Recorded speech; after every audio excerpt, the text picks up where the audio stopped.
안녕하세요. 김원준입니다. 김관진 석방한 판사 공격 멈춰라. 김관진 전 장관, 임관빈 전 실장을 석방한 신광렬 판사 관련 조선일보 어제자 기사 제목입니다. 기사는 신광렬 판사 비판 여론에 대해 법대 교수들이 뜻을 모아 성명을 냈다며 430명 법대 교수가 회원으로 있다는 전국 법과대학 교수회의 이호선 회장을 인터뷰하고 있습니다. 이 인터뷰를 통해 이 회장은 법관의 결정에 대한 과도한 비판은 헌법과 법치주의 정신을 무너뜨릴 수 있다는 위기감으로 교수들이 뜻을 모았다고 주장했습니다.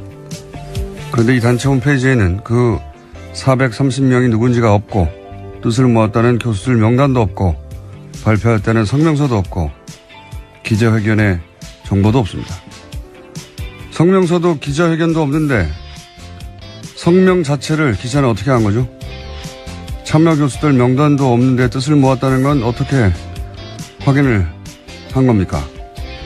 누가 언제 어디서 몇 명이 참여했는지 최소한의 정보도 없으면서 전국 법대 교수들이 뜻을 모았다고 기사를 쓰는 이유가 뭔가요? 제가 얘기해 볼까요? 신광렬 판사의 석방이 그만큼 말이 안 되니까 그래서 비판 여론을 어떻게든 물타기 해보려고 도둑이 재발이 저린 거 그거 아닙니까? 김원준 생각이었습니다. 시사인의 김은주입니다. 네.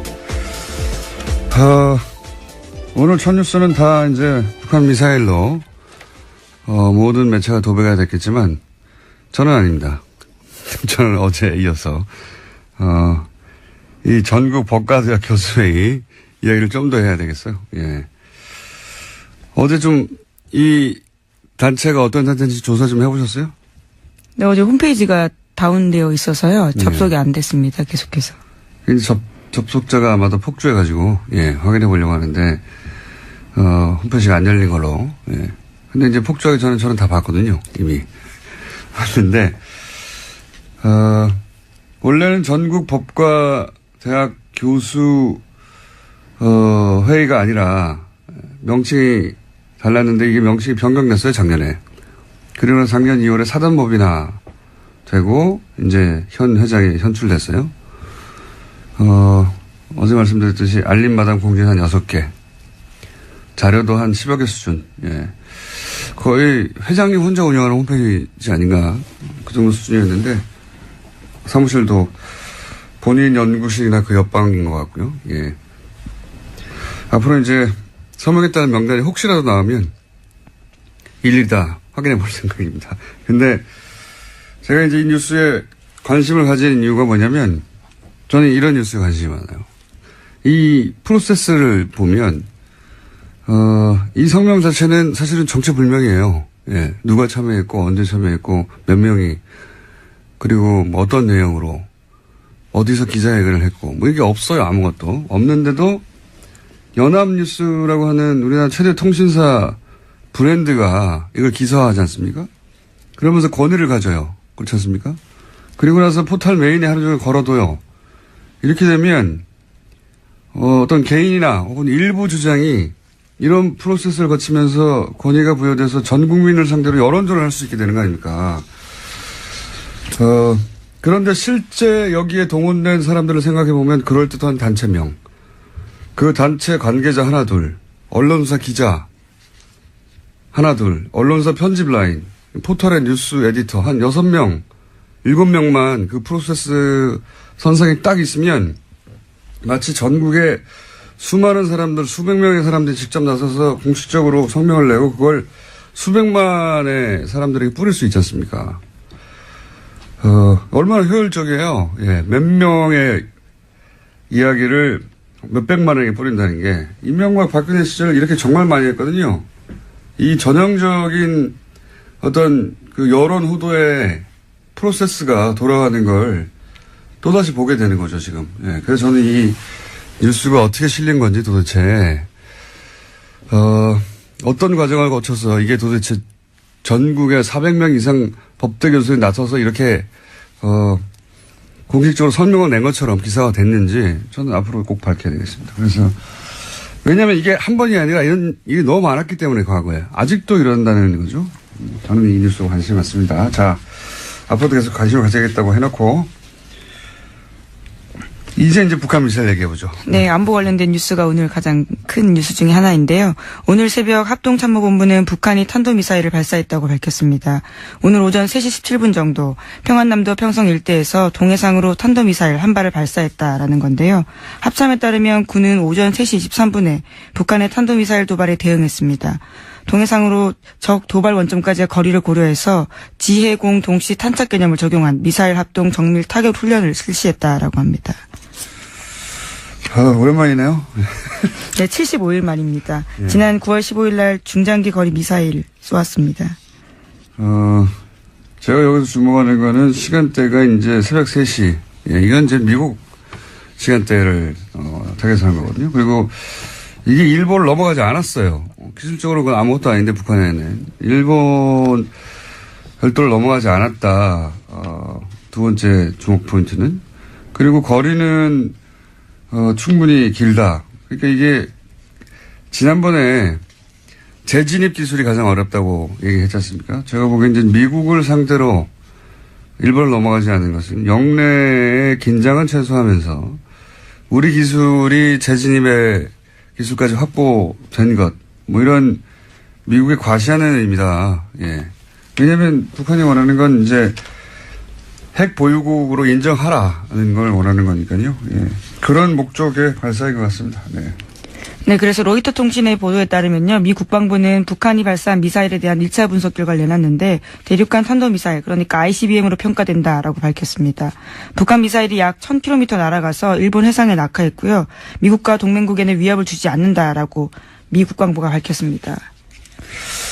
그러니까요. 예. 지금 영내 긴장은 최소화하면서 기술력은 보여주고 그리고 시간대를 볼 때 이 미국 보라고, 예. 미국의 반응을 얻어내기 위한, 그 관점에서 이제 미사일을 보시면 되는 거고요. 그 외에 여러 가지 이야기들은 다 대자비죠.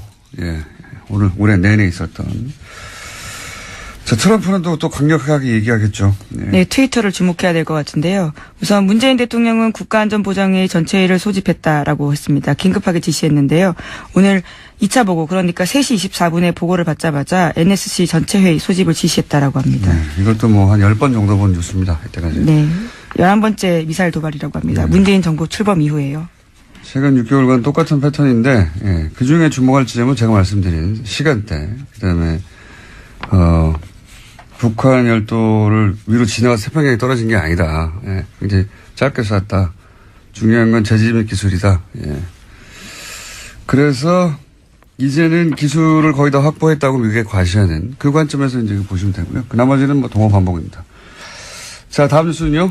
네, 최윤수 전 국정원 2차장 있습니다. 우병우 전 수석의 절친이라고 알려져 있는 인물인데요. 지난 26일에 검찰 조사를 받았는데 여기서 한 내용들이 일부 보도가 됐습니다. 최윤수 전 국정원 2차장이 추명호 전 국정원 국장의 우병우 전 민정수석 비선복을 알았다라고 인정했다라는 보도인데요. 오늘 아침 경향신문이 보도했습니다. 최 전 차장 같은 경우에는 피의자 신문 과정에서 수사팀이 내민 관련 보고서를 보고 혐의를 일부 시인했다라고 하는 건데 추 전 국장이 정식 보고 라인을 거치지 않고 청와대에 직보하는 것을 사실상 묵인했다라는 겁니다. 근데 이게 뉴스의 의미를 좀 전달해 줘야 되는데 항상 뉴스가 이런 사실관계 중심으로 나오니까 그 핵심이 뭐냐면 이제 최윤수 전 2차장이 우병우 전 수석의 절친으로 알려져 있거든요. 예, 검찰 시절부터.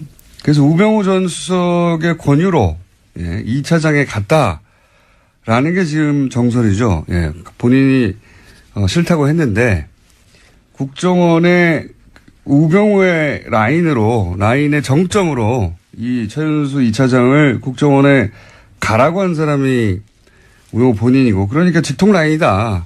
그래서 최순실 라인이라고는 추 국장도 그 아래에 있었던 거다. 실제로는 이 모든 국정원과의 그 내통 혹은 거래는 우병우와 최윤수 선상에 이루어진 거다. 이게 이제 검찰이 보는 시각이에요. 예. 실제로 이병우 당시 국정원장 같은 경우에는요, 관련 사실들을 알지 못했다라고 검찰은 확인했다라고 합니다. 그러니까 보고 행위가 이루어지는 것을 알지 못했다라는 거죠. 그러니까 이제 우병우의 국정원 라인, 직통 라인이 이 최윤수 2차장이라고 이제 검찰은 보는 것이고 그 직통라인이라는 것을 입증할 일부 진술을 얻었다. 이런 내용입니다. 이렇게 되면 이제 뭐가 달라지냐면 우병우 전 수석이 국정원을 직통으로 이 사람과 거래하면서 이 차장과 거래하면서 불법적으로 뭐 감찰을 한다든가 정보를 빼낸다든가 혹은 뭐 그 감찰 얘기도 많았잖아요.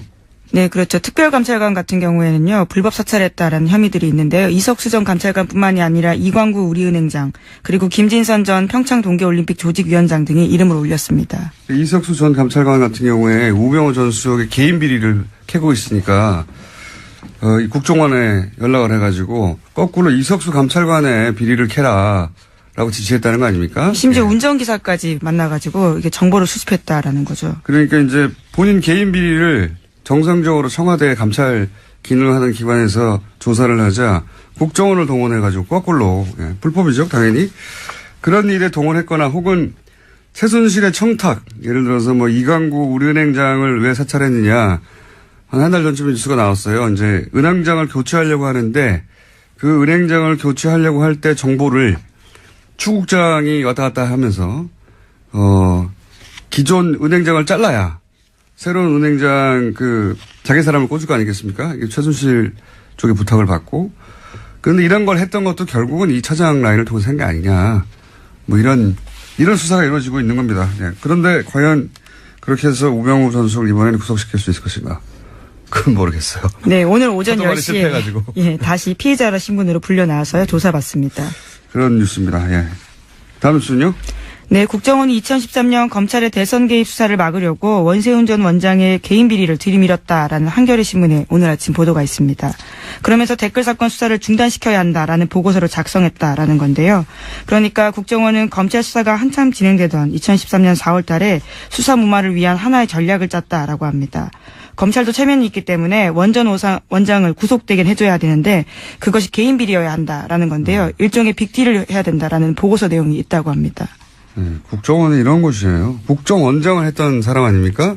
그 사람인데도 국정원이 살려고, 그러니까 국정원 댓글 수사는 하지 말고, 그래도 이제 검찰이 이렇게 나섰는데, 뭐 먹을 건 줘야 되지 않냐. 그러니까 개인 비리로 잡아가라. 이런 딜을 국정원이 기획해서, 예. 그러니까 국정원장, 예를 들어서 개인 비리들 캐고 있던 걸 가지고 이거 줄 테니까, 국정원이 관여된 댓글 공작은 놔주고 검찰에게 그냥 개인 비리로 구속시켜라. 그럼 니네 면도 살고. 네, 물론 그런 의사를 간접적으로 전달했는데 결과적으로는 성사되지 않았다라고 해당 신문은 보도하고 있는데요. 예. 소위 속죄한 카드라는 워딩이요. 보고서에 있다고 합니다. 이때 당시 최동욱 총장과 그다음 윤석열 수사팀장이요. 예, 지검장 두 양반이 이런 걸 안 받은 거죠. 예. 그래서, 대신 그 두 양반이 날아간 거죠. 근데 국정원은 국정원장이었던 사람도, 이렇게 써먹는 거죠. 쓰고버리는 카드로. 국정원이 그런 곳입니다. 자, 다음 뉴스는요? 네, 2012년, 2013년 경찰의 국정원 댓글 사건 수사 당시에 수사 정보를 국정원 쪽에 흘려준 의혹을 받고 있는 김병찬 서울 용산경찰서장이 있습니다. 어제 검찰에 출석했는데요. 출석에 앞서서 취재진들과 만나서 이렇게 이야기했습니다. 자신이 당시에 국정원 관계자와 연락을 주고받은 건 사실이지만 다 업무상 필요에 의해서 통화한 거다라고 주장하고 있습니다. 이 뉴스의 핵심은 또 김용판 전 청장을 향한 수사라는 거죠. 이게 지금 김병찬 서울 용산경찰서장을 왜 갑자기 검찰에 출석시켰냐. 이거는 이제 똑같은 시기에 댓글 공작을 수사했던 경찰. 네, 서울청 수사 2계장이었습니다. 당시에요. 네. 경찰의 당시 책임졌던 김용판 전 청장이 무죄로 풀려났잖아요. 관련해가지고. 근데 지금 나오고 있는 이제 관련 보도들을 보면 당시 청와대 새누리 국정 경찰이 한 몸통으로 커넥션을 이루어서 이 당시에 댓글 공작이 아무런 혐의가 없다라고 대선 직전에 발표한 것 사건. 경찰과 국정원의 정치 개입이죠. 명백한 대선 개입. 이 수사를 다시 하겠다는 의지죠. 그래서 지금 김병찬 서울 용산경찰서장이 출석해서 조사를 받는다. 타겟은 김용판 전 청장이다. 이렇게 보시면 되겠습니다. 김용판 전 청장 같은 경우에는 굉장히 유명한 저서가 있는데요. 우리가 모른다고 없는 것이 아니다라는 제목의 책이 있습니다. 자신의 치안 철학을 담았다라고 하는데요. 새삼스럽게 다시 그 책 제목이 생각날 때입니다. 아, 그런 책이 있어요? 예, 굉장히 자신은 자랑스러워하는 책인데요. 치안 철학을 담았다라고 합니다. 본인의 운명을 예언한 책일 수도 있겠네요. 예. 근데 이제 김용판 전 청장을 타겟으로 한다는 건 결국 또 이명박 전 대통령을 타겟으로 한다고 볼 수도 있습니다. 예. 다음 뉴스는요? 네, 어제 검찰이 김태효 전 청와대 대외전략비서관 사무실 등을 압수수색했습니다. 이명박 정부 시절 군 댓글부대 관련 등의 혐의인데요. 검찰 관계자는 의미 있는 자료를 일부 확보했다라고 밝혔습니다. 김 전 비서관은 김관진 전 국방부 장관이 이명박 전 대통령에게 사이버사 증언과 관련해서 보고하는 자리에 배석했고요. 이후에 실무회의도 했다라는 의혹을 받고 있습니다. 이것도 역시 이명박 전 대통령을 타겟으로 한 수사입니다. 그러니까 댓글 공작, 국정원 댓글 공작 혹은 사이버 사령부 댓글 공작, 이 공작을 이제 청와대에서 주도했는데 청와대 주도했던 실무회의의 총책 정도 해당되는 사람이 이 김태효 당시 비서관이거든요. 이 김태효 비서관이 김관진 전 국방장관이 이제 검찰에서 인정했잖아요. 본인이 대통령에게 사이버사 증언과 관련 보고를 했고 지시도 받았다. 대통령이 보고했다는 말을 했어요. 김관진 전 장관이. 했다는 거죠. 예. 근데 그 실무회의의 책임자였단 말이죠. 김태효 비서관이. 그러니까 지금 김관진, 임관빈 석방되니까 아예 다이렉트로 김태효 비서관 쪽으로 타겟을 바꾼 겁니다. 현재. 예. 이것도 역시 이명박 전 대통령을 타겟으로 하는 수사 진척이다. 자, 다음 뉴스는요? 네, 어제 국회 부의장인 자유한국당 신재철 의원의 발언이 논란이 되고 있습니다. 문재인 대통령과 임종석 비서실장, 서훈 국정원장과 윤석열 서울지검장을 법치 파괴, 내란죄와 국가기밀 누설죄 등으로 형사고발해야 한다라고 주장해서인데요. 심 의원은 현재 문재인 정부가 적폐청산이라는 미명 아래 여러 행정부처 과거사 진상조사위를 설치해서 벌이고 있는 일은 실질적으로 조사가 아니라 수사다 이렇게 주장하고 있습니다. 예. 하여튼 전 부럽습니다. 어제도 얘기했지만 뭐 아무 말이나 막 해도 되는 거 아닙니까? 예, 그렇습니다. 대통령과 비서실장과 국정원장 그리고 서울중앙지검장까지. 여기 항상 자유한국당이 검찰을 문제 삼을 때는 보통은 검찰총장을 문제 삼는데 자유한국당은 항상 윤석열 지검장을 타겟으로 해요. 예, 윤 지검장이 잘하고 있다는 얘기죠. 네, 내란죄까지 운운했습니다. 내란죄. 예. 그런 뉴스가 있습니다. 예. 좋겠습니다. 아무 말이나 막 해도 되고. 자, 다음 뉴스는요. 네, 어제 조윤선 전 정무수석의 재판이 있었습니다. 여기에 박준우 전 정무수석이 증인으로 나왔는데요. 전임 정무수석이었습니다. 박준우 전 수석 같은 경우에는 조 전 수석에게 불리한 진술을 어제 했는데요. 1심 때 한 진술을 바꾼 겁니다. 1심 때는 조 전 정무수석에게 블랙리스트 관련 업무를 인수인계했는지 기억나지 않는다라고 했는데요. 이 말을 뒤집은 겁니다. 조 전 장관, 조윤선 전 장관은 굉장히 곤혹스러운, 곤란한, 불리한 증언이네요. 이렇게 되면, 왜냐하면 이전에는 기억나지 않는다고 했는데, 이거 다시 뒤집은 거예요. 인수인계 했다고. 예. 네. 1심 같은 경우에는 그러한 진술 등을 바탕으로 해서 무죄를 줬었거든요. 예. 그런데 그게 아예 뒤집어진 겁니다. 굉장히 자세히 진술했습니다, 어제. 예. 그때도 기억났는데, 사실은 변호인단 측에서 거짓말을 유도하여서, 그렇게 거짓말 했다. 근데 지금 마음이 바뀌었다. 이런 거 아닙니까? 마음이 바뀌었다기보다는 이제 본인에게. 예, 검찰 수사를 받고 있는 상황이거든요. 본인에게 이 혐의가 오게 될 경우에 이제 어떻게 합니까? 자기가 벗어나야 되는데. 여하간 조 전 장관은, 예, 석방됐는데, 예, 굉장히 불리하게 됐습니다. 네, 시기와 장소, 워딩까지 굉장히 자세하게 이야기했습니다. 좌파단체 배제와 우파단체 지원은 박근혜 대통령과 김기춘 비서실장이 관심이 있는 사안이기 때문에 챙겨야 한다. 이렇게까지 말했다고 합니다. 자, 시간이 거의 다 됐기 때문에 이제 제목 체크하고 넘어갈까요? 네, 신임 대법관 후보로 두 사람이 제청됐는데요. 안철상 대전지방 법원장과 민유숙 서울고법 부장판사입니다. 이제까지 서울대 50대 남성으로 획일화됐던 대법원 구성에서 탈피해서 다양화가 시도됐다라는 평가받고 있습니다. 비서울대 출신 여성 법관 그리고 소위 이제 엘리트 코스로 가는 법원 행정처 거치지 않은 그런 의미에서 파격이다. 예, 평가를 받고 있고요. 다음은요? 네, 국민의당과 바른정당 정책연대 협의체가 오늘 첫 회의를 엽니다. 바른정당 유승민 대표 같은 경우에는 또 자유한국당과 통합하지 않겠다라고 선을 그었고요. 하지만 국민의당 내에서는 반대파의 반발이 갈수록 거세지고 있습니다. 지금 이제 이 앞에는 바른정당이 그렇게 분당이 됐고 혹시 국민의당도 그런 길을 걸을까 싶어서 정당 관련해서는 인수가 계속 나오고 있습니다. 네. 자, 오늘 여기까지 하겠습니다. 네, 시사인의 김은지였습니다. 감사합니다. 평창 동계올림픽이 이제 70여일 남았다고 합니다. 네. 그래서 한번 짚어보기로 하겠습니다. 평창 동계올림픽 조직위의 공동집행위원장 최문순 강원지사님 전화 연결됐습니다. 안녕하세요, 지사님. 네, 안녕하십니까. 네. 반갑습니다. 네, 고맙습니다. 오랜만입니다. 네. 네, 오랜만입니다. 네, 고맙습니다. 지난번에 직접 나온다고 하시지 않으셨습니까? 글쎄요, 한번 불러주시면. 네. 이번에도 모시려고 했는데. 네, 네. 예. 보좌관들이 시간이 없으시다고, 바쁘시다고. 네. 아유, 저희가, 죄송합니다. 네. 예, 모신 이유가 입장권 안 팔려서 걱정 많다고 그래가지고 저희가 모셨어요. 입장권이 네, 그렇게 네, 네. 많이 안 팔리고 있습니까? 네, 지금 뭐, 다행히 이제 초반에 이제 부진했었는데요. 예. 초반에 부진을 이제 극복하고 지금 막 팔리고 있는 중입니다. 지금 전부 100만 장을 팔아야 되는데. 예. 그 중에 이제 반을 넘게 팔았습니다. 지금 한 52% 정도 팔았습니다. 네. 원래 이 동계올림픽의 그 입장권 판매 추이가 2달 전에 50% 정도 팔리면 그게 정상적인 겁니까? 잘 팔리는 건가요? 뭐 이렇게 잘 팔린다고는 할 수는 없지만 그래도 비교적 정상에 가깝다. 그러니까 초반에 부진을 극복했다 이렇게 말씀드릴 수가 있겠습니다. 저희가 처음 섭외할 때는 안 팔린다 걱정이 태산이었는데 조금 팔리고 있는 와중이군요, 이제 그 사이에. 그렇습니다. 네, 네. 갑자기 판매율이 올라간 이유가 뭡니까?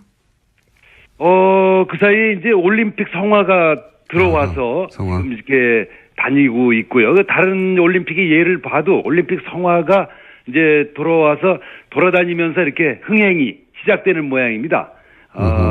이제 올림픽 성화, 그 다음에 단체 구매가 또 많습니다. 단체 구매. 이렇게 조직별로 이렇게 단체 구매를 해주는 분들이 많이 있어서 이렇게 빠르게 좀 올라가는 것 같습니다.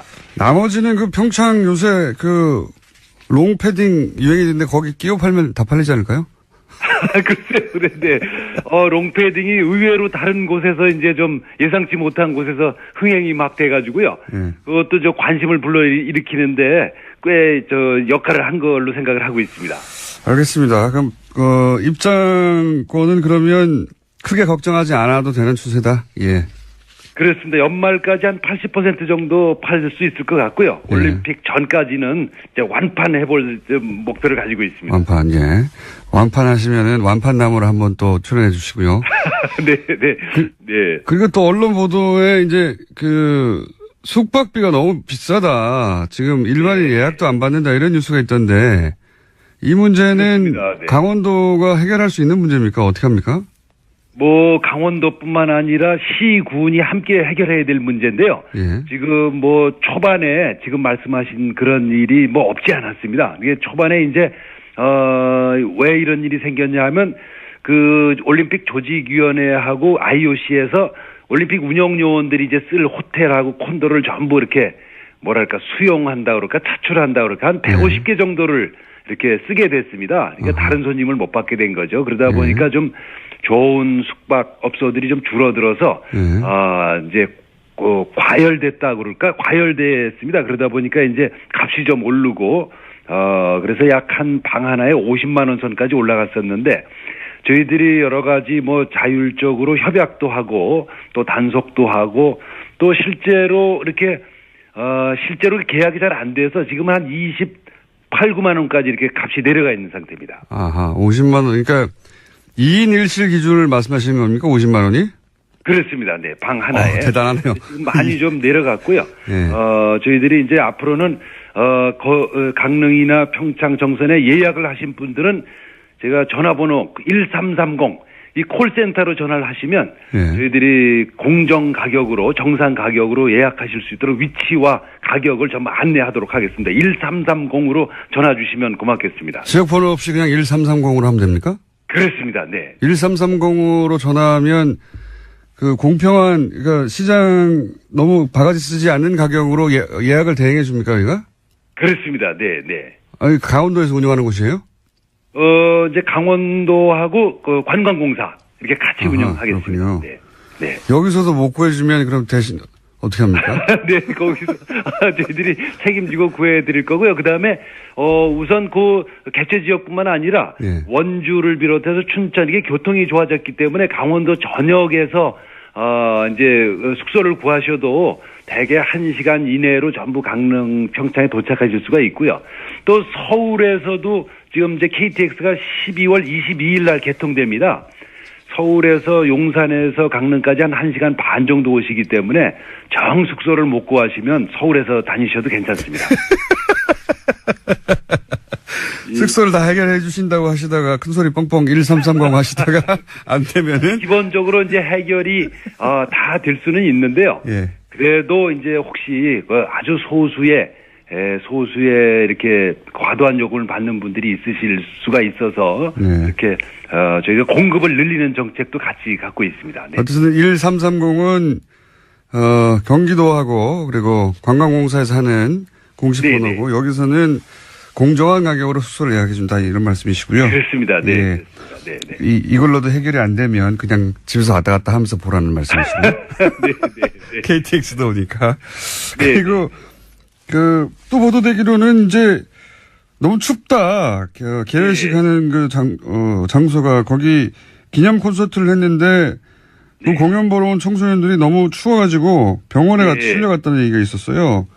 그렇습니다. 지난 이제 11월 4일 날 그 D-100일 콘서트를 이제 했는데요. 예. 아우, 저도 거기 있었습니다. 근데 뭐 너무 추워가지고 저도 그렇게 추운 줄은 몰랐는데 그날이 영상 4도였었는데요. 예. 근데 바람이 많이 불어서 그 체감 온도가 근데 나중에 알고 보니까 그 자리가 옛날에 황태 덕장 있던 자리라고 그러더라고요. 그저 명태가 이제 바람이 센 자리에서 말리는 건데 네.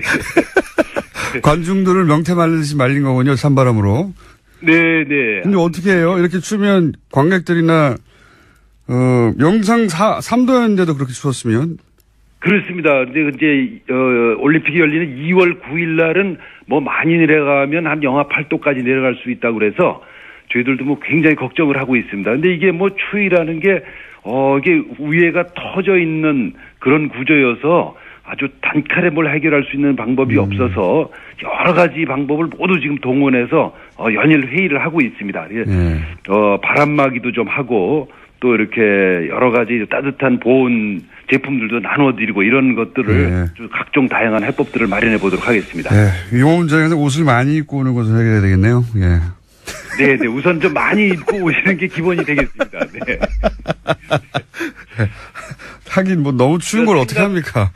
예상보다 엄청 더 춥다 이렇게 좀 생각을 해주셔야 됩니다. 그러니까 저희들도 추위에 익숙해 있는 사람인데도 저희들이 예상보다 더 춥게 느끼니까 수도권에 계신 분들은 뭐 아주 이 옷을 아주 몇 겹씩 껴입고 오셔야 된다 이렇게 우선 기본적으로 이렇게 말씀을 드릴 수가 있겠습니다. 네. 지사님. 네네. 그거는 아무나 할 수 있는 말 아닙니까? 추우니까 옷을 많이 껴. 네. 특별한 대책이 있으십니까? 옷을 많이 껴입고 해야 된다고. 대책을 뭐 다각도로 준비를 하고 있는데 일반적으로 느끼는 추위보다 이제 훨씬 더 춥다 이렇게 좀 미리 좀 말씀을 드리겠습니다. 네. 알겠습니다. 그 대책은 옷을 많이 입고 오는 것으로 말씀해 주셨고 네. 그리고 연결한 김에 네네. 이건 평창 얘기는 아닌데 평창 얘기는 이제 충분히는 아니어도 앞으로 저희가 개회식 다가가면 좀 더 연결하겠는데요. 연결한 김에 MBC 최연소 사장을 지내셨던 분 아니겠습니까? 네. 네. 지사님께서는 최연소 사장을 하셨는데 네네. 최근 이제 사장 선출 과정이 있으니까 굉장히 관심 있게 보실 텐데요. 네네. MBC 사장을 하려면 직접 해보신 분으로 어떤 자질이 굉장히 중요합니까? 우선 뭐 제가 할 때 하고 또 좀 다른 자질이 있어야 된다고 보는데 우선 뭐 정치적 중립성과 독립성을 지키는 게 우선 큰 자질이고요. 근데 지금은 이제 그거를 넘어서서 경영 능력이 굉장히 중요할 것 같습니다. 그 이제 옛날하고는 달리 이 지상파 들이 뭐 방송이 지금 뭐 다 그렇긴 한데 재정 상태, 경영 상태가 굉장히 나쁘기 때문에 경영 능력이 아마 굉장히 중요한 자질 중에 하나로 포함되지 않나 이렇게 생각이 듭니다. 방송 정상화를 시킬 능력은 기본이고 더 나아가서 이제 권력으로부터 방송을 지킬 그 자질은 기본이고 사실은 경영 능력도 있어야 된다. 네, 그렇습니다. 네. 이 경영 능력은 그게 미리 알 수 있습니까? 어떻게 합니까? 그 경영 능력이라는 것은 이제 방송의 독립성을 지키는 능력하고는 좀 다른데 예를 들어 그렇죠. 방송의 경영의 가장 수입원이 되는 게 이제 드라마가 되겠습니다. 드라마. 예, 광고인데요. 광고를 제일 많이 붙이는 게 이제 드라마죠.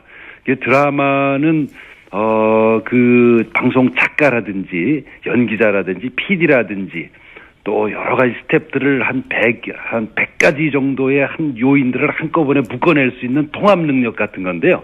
그거를 해낼 수 있는 능력이 있어야 된다고 저는 생각을 하고 있습니다. 그러면 드라마국을 경험한 후보자야 좋다 이런 말씀이십니까? 꼭 그런 건 아닙니다. 꼭 하지만 그걸 이해해야 한다. 네네. 그런 이제 통합 능력. 이렇게 사람들의 이해관계를 잘 조절해내고 사람들을 이제 묶어내고 이런 능력이 있어야 된다고 생각하고 있습니다. 네. 알겠습니다. 그리고 저희 그 PD가 갑자기 네네. 보통 이렇게 청탁 질문이 안 들어오는데 질문이 하나 중간에 들어왔어요. 네네네. 올림픽 기간 중에 TBS 영어 방송이 있거든요. 예. 그래서 아마 영어 방송. 네. 예. 네. 영어 방송이 현장 방송을 할 계획인가 봐요. 예. 아, 그러시군요. 네. 예. 그러시군요. 네. 그래도 되는 거죠? 아, 물론입니다. 예, 그래 되는 게 아니라 와주셔야죠. 제가 잘 모시도록 하겠습니다. 거기 우리가 이제 그 언론 활동을 옆에서 지원할 수 있도록 이렇게 센터를 만들어 놓고 있습니다. 거기 호텔 하나를 빌려가지고요. 거기가 저희가 모실 수 있도록 사전에 서로 접촉을 했으면 좋겠습니다. 네. 알겠습니다. 네. 지사님 이 영업을 굉장히 잘하시는 것 같아요. 네. 홍보할 영업을.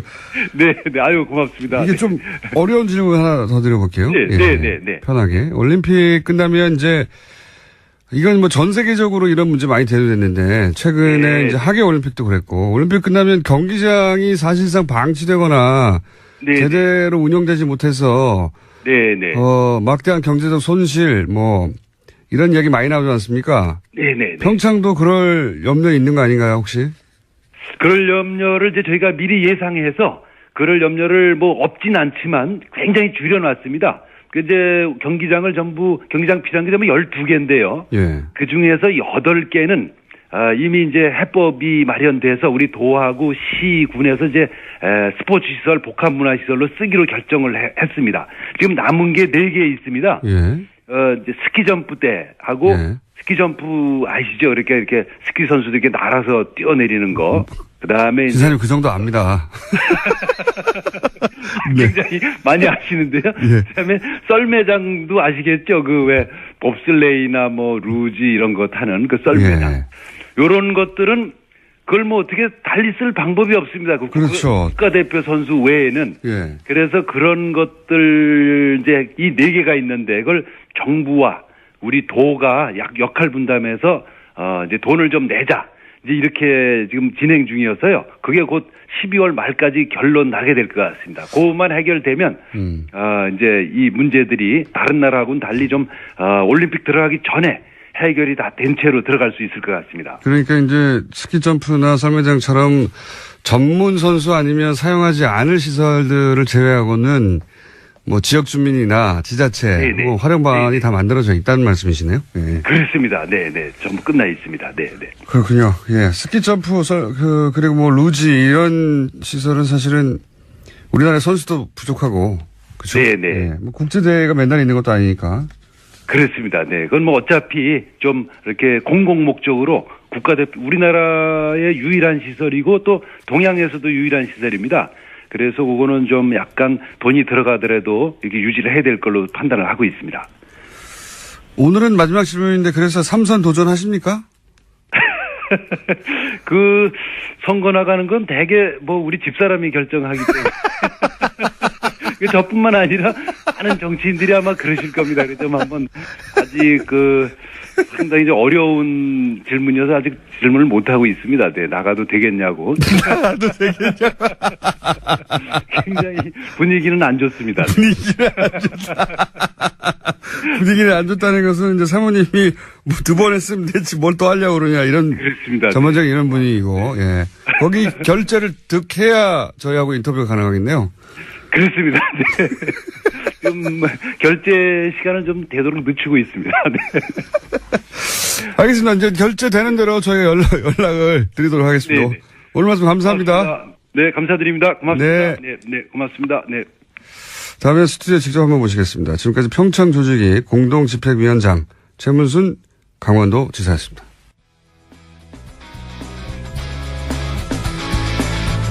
자, 오랜만에 무려 10분의 시간을 배정받았습니다.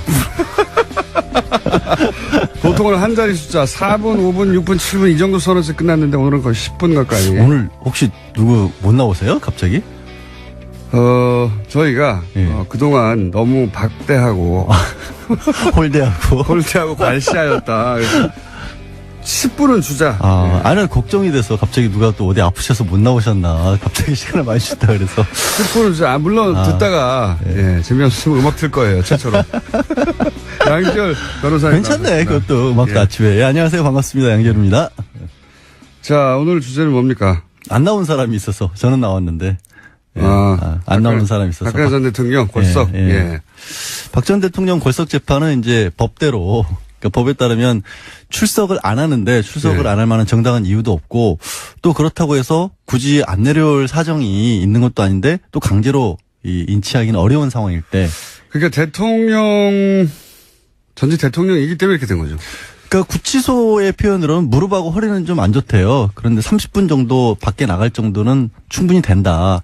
하지만 우리 구치소 입장에서는 전직 대통령인데 강제로 끌고 나갈 수는 없지 않느냐. 구치소뿐만 아니라 법원에서도 강제 구인하려면 할 수 있는데. 구인하면 뭐예요? 나와서 아무 말도 안 하고 있겠다라고 해버리면 또 아무 말도 안 할 것이고. 그러면 의미가 없기 때문에 두 번 구인하는 과정에 사진이나 이런 거 찍히면 또 괜히 복잡해지죠. 법원도 부담스럽고 하니까. 근데 사람들이 이제 그런 생각도 할 것 같아요. 여성이잖아요, 여성. 그 점도 저는 작용했다고 봅니다.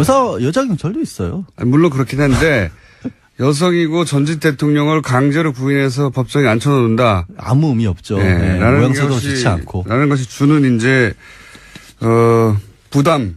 그것 때문에 이제 못하는 거죠. 다른 부담은 혹시라도 일각에서 이미 나오고 있는 얘기처럼 그럼 자리에 있지도 않은데 재판을 하면 결국은 본인이 포기했다고 할지라도 역사적인 기록인데 이게 반론권도 보장 안 해주는 거 아니냐. 원래 앉아있을 때도 반론을 안 했어요.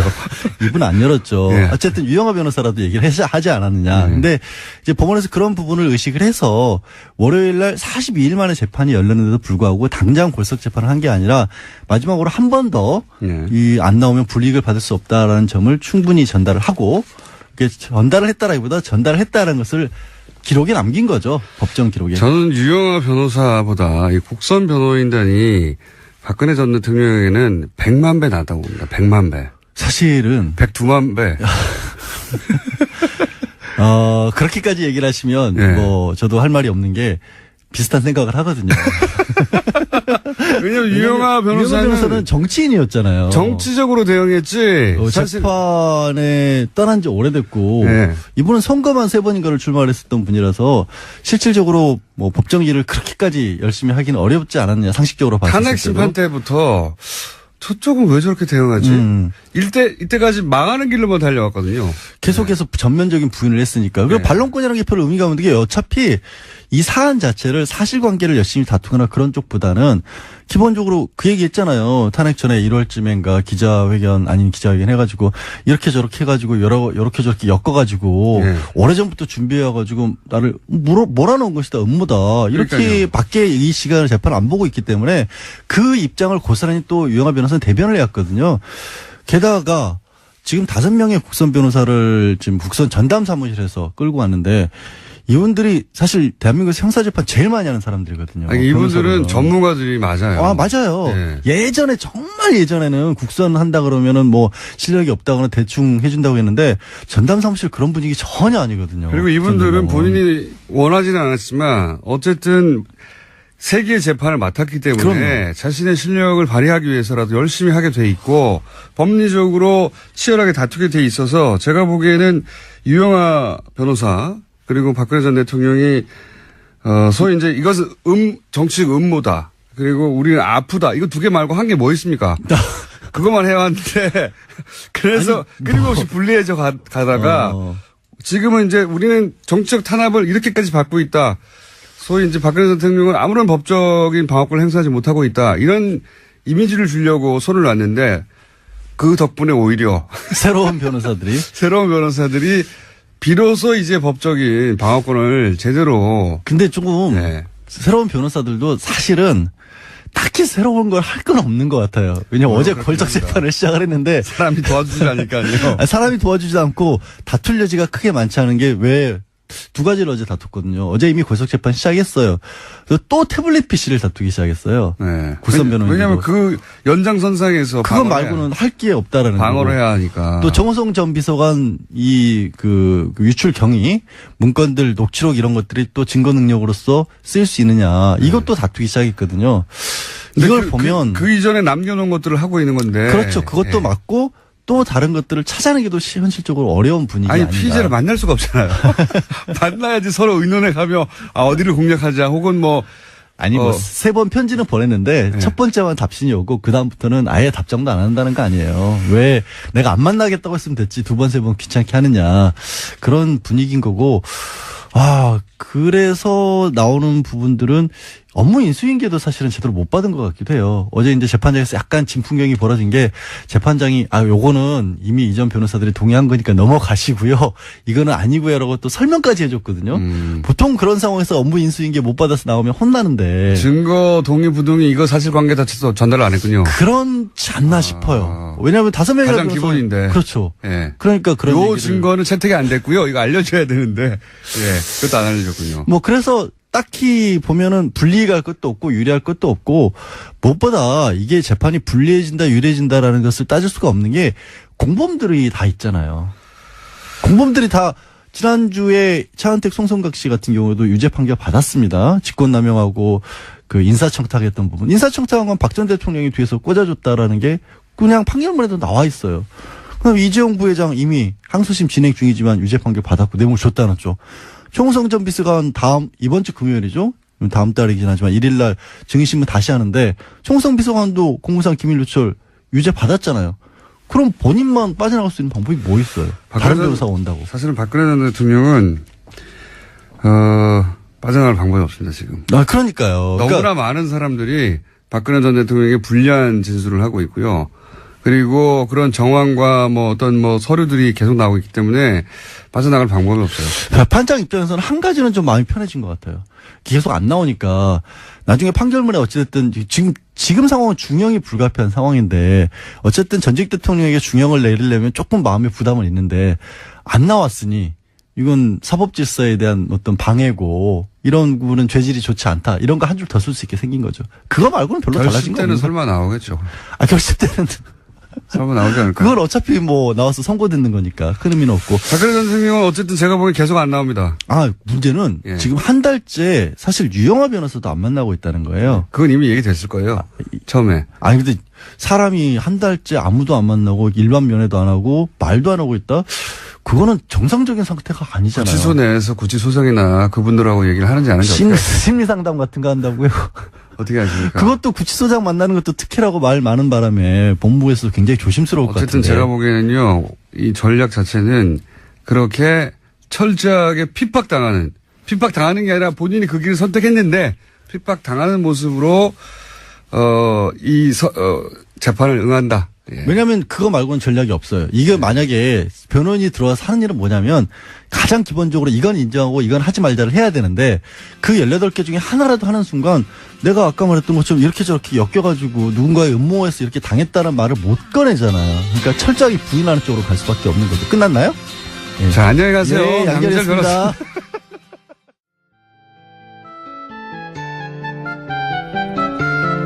노르가즘. 네. 가장 핫한 반응이 나오는 노르가즘. 정의당 노회찬 원내대표 나오셨습니다. 안녕하십니까? 네, 안녕하십니까?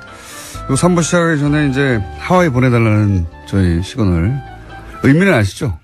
예. 코너 끝나고 가시는 길에, 예, 사장님 좀 면담 좀 와주세요. 예. 같이 가자, 하와이. 같이 가자. 예. 시사방송 지수로 2자리 청취율, 달성했는데, 말씀이 없으세요, 말씀이, 도대체. 사실 구약을 한번 보셔야 될 것 같아요. 첫 문장이 태초에 말씀이 있었다, 얘기 나오는데. 자, 이번 주도 사건, 사고가 없는, 날이 없는 정치판인데, 또 큰 사건들이 몇 개 있었습니다. 우선, 지난주, 김관진, 임관빈 두 국방부의, 전 실세, 핵심 책임자들 댓글 공작 관련해서 구속이 됐다가 신광열 수석 형사부장 판사에 의해서 구속적부심 통해 석방됐습니다. 이거 크게 논란이 됐는데 어떻게 보십니까? 네, 저는 이게 상당히 어떤 빙산의 일각처럼 보이지만은 네. 그 밑에는 더 큰 이제 이 빙하가 있는 네. 좀 위험한 어떤 상황이라고 보여집니다. 왜냐면은 지금 영장 전담 판사는 중견 판사들이거든요. 예. 부장 승진을 앞둔 사람들인데 이 사람들이 내린 이 판결을 갖다가 다른 판사가 법원의 다른 어떤 고참 판사가 엎은 거예요. 그렇죠. 이게 근데 개인과 개인의 문제는 아니라 흐름과 흐름의 문제다라고 보여지는 네. 겁니다. 사실 바뀐 것은 대통령이 바뀌었고 대법원장이 바뀌었을 뿐이고 예. 이 법원 체계나 이런 부분은 과거 정부 시절하고 크게 달라진 게 없는 거죠. 예, 인적 구성은 거의 똑같죠, 지금 현재. 예, 없는 거기 때문에 어떤 상황이 여차하면은 얼마든지 그런 구시대적 발상. 예. 그러니까 그 국정농단 세력과 함께 했던 그런 어떤 사고와 발상들이 표출할 수도 있는 거라고 저는 예. 보여집니다. 예, 그렇기 때문에 아직 물론 이제 최종 결론이 난 건 아니죠. 예. 이건 이제 구속 여부를 다투는 문제일 뿐인데 구속적부심이 이렇게 인용되는 다른 특별한 어떤 사정의 변경, 예. 증인이 이제 증거가 새로 제출되었다거나 또는 다른 어떤 혐의 사실이 드러났다거나 하는 것도 아닌 상황에서 보통은 이제 합의가 안 된 채 구속됐는데 나중에 합의가 돼서 그러면 이제 구속시킬 이유가 없다 이렇게 풀려나는 거거든요. 그렇죠. 사정이 변했을 예. 때, 변경됐을 때. 근데 그 그래서 사실 구속영장 적부심에서 인용되는 그 확률이 통계적으로 한 16% 정도밖에 안 돼요. 네. 그것도 그런 사정 변경이 있을 때만. 사정 변경이 있어서 다 된 거기 때문에. 네. 근데 이번 경우 그래서 대개 보면 신청도 안 하거든요. 요즘에. 안 되니까요. 안 되니까. 근데 이제 이번 같은 경우에는 그게 받아들였다는 거는 상당한 이제 좀 유의해서 봐야 될 대목이다 이렇게 보여요. 사정 변경 없이 신청했다는 얘기는 사정 변경이 없지만 석방이 될 거라고 생각하고 신청한 거거든요. 그렇죠. 예, 그걸 어떻게 알았냐 이거죠. 예. 그 당시에 네. 유력 그 보수 일간지에 매체들이 그 유력 예. 그 보수 언론인이 이 김관진 실장을 딱 이렇게 표적으로 해가지고 이게 말이 되느냐 저렇게 포스줄로 꽁꽁 묶은 것을 그래서 그게 구속돼야 될 만한 죄냐. 죄인지 아닌지는 다툴 여지가 있지만은 그 구속시킬 만한 죄냐라고 강력하게 어필했던 부분들이 있습니다. 조중동에서 사전 지원을 엄청나게 했습니다. 네. 참군인을 지금 저런 참군인을 구속시켜 놓는 건 북한만 좋아할 일이다. 이런 논리로 계속해서 기사를 썼어요. 그렇죠. 네. 이적행위처럼 이렇게 비추이게 만들었죠. 그리고 나서 신청했을 때조차 다들 법조인들이 이거 될 리도 없는데 왜 신청하나 그랬거든요. 예. 심지어는 본인조차도 예. 김관진 본인조차도 처음에는 신청하는 거 변호인들이 신청하자고 할 때 망설였다는 거 아닙니까? 그런데 설마 한 게 실제 이루어졌는데 이게 이제 단순히 법리를 다퉈서 법리상 영장실질 심사를 한 그 판사들이 잘못 법리를 적용했기 때문에 뒤집었다라고 해석하는 것 이상의 이제 그 흐름이 그 뒤에 있다 이렇게 보시는 거죠. 네. 예. 그렇게들 다들 보는데 이게 이제 김관진 전 국방장관이 사실은 검찰에서 본인이 이명박 전 대통령에게 보고하고 지시받았다 이런 얘기 했거든요. 예. 그러면 이제 그 다음은 구속된 다음에는 그거 조사를 더 해서 결국은 이명박 전 대통령을 타겟으로 하는 그 수순만 남은 단계에서 풀려난 거죠. 그렇죠. 결국에는 어찌 보면 이거는 예고편인 것이고 이제 이명박 전 대통령을 어떻게 다루느냐, 예. 다룰 것인가 법원이 예. 이 문제와 또 직결돼 있습니다. 그 구체제의 반격이 시작됐다. 예. 그 서막 같은, 예. 그런 사건이 아니겠는가. 대표님도 그렇게 보시는 거죠? 그렇죠. 그게 바뀐 것은 대통령밖에 없다라는 걸 명심해야 될 것 같아요. 그걸 다시 한번 확인시켜줘서 네. 사람들 좀 긴장시키는, 예. 그런 뉴스입니다. 그리고 또, 요것도 재밌는 뉴스입니다. 예. 심재철 국회 부의장입니다. 예. 네. 국회의장 말고 부의장이야 되는 분이 뭐라고 했냐면 문재인 대통령이나 실장이나 국정원장이나 혹은 윤석열 지검장 보통은 이제 검찰총장을 거론하기 마련인데 윤석열 지검장이라고 특정해가지고 서울지검장을 내란죄로 고발해야 된다고 원래 자유한국당에서 어떤 워딩을 내놓을 때는 그냥 하는 법이 없고 뭔가 이렇게 흐름 속에서 하는데 이 내란죄로 고발해야 된다가 어떻게 보십니까 이건? 예, 이게 뭐 어처구니 없는 거죠. 이걸 뭐 따지고 논리적으로 반박할 어떤 그런 상황도 아닌 것 같고요. 이게 참 이게 그 좀 건강이 이제 걱정이 되는 거죠. 예, 특히 이제 정신과 쪽에 뭐 질환이 있는 게 아니라면은 이런 발상이 왜 나오는지 의심스럽고 오히려 저는 그렇게 해서 보여집니다. 지금 자유한국당의 그런 뭐 리더들이 이 지나온 과정, 자신들이 모시던 대통령이 구속되고 정권이 넘어지는 붕괴되는 이런 상황에 대해서 냉정하게 반성할 거 반성하고 끊을 거 끊고 정리할 거 정리해서 그 다음 역사적 단계로 넘어가는 과정이 아니라는 거예요. 오히려 그 트라우마에서 지금 못 벗어나고 있는 것 같습니다. 그러다 보니까 뭐 예를 들면은 아직도 무슨 그 태블릿 PC가 가짜다라고 얘기를 하고 아직도 거기 매달려 있어요. 예, 그거 바꾸면 뭐가 달라질 것처럼. 네.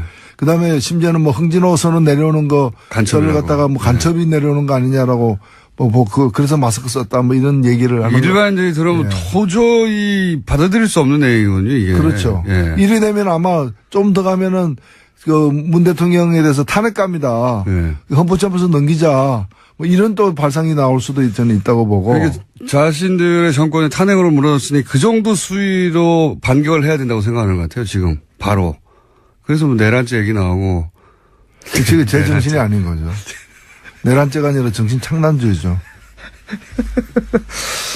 근데 이제 국회 부의장이 농담으로 한 게 아니라 진지하게 얘기를 했습니다. 진지하게 얘기를 했고.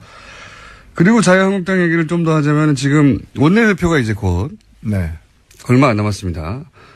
아마 다음 주 정도면 이제 원내대표가 결정될 것 같은데 원내대표는 또 원내에 이제 대여 투쟁을 주도하기 때문에 중요한 사람인데 지금 이제 친박의 홍문종 그리고 이제 홍준표 대표 바로 분류되는 김성태 지금 김성태 의원 같은 경우 그쪽으로 분류되고 있습니다.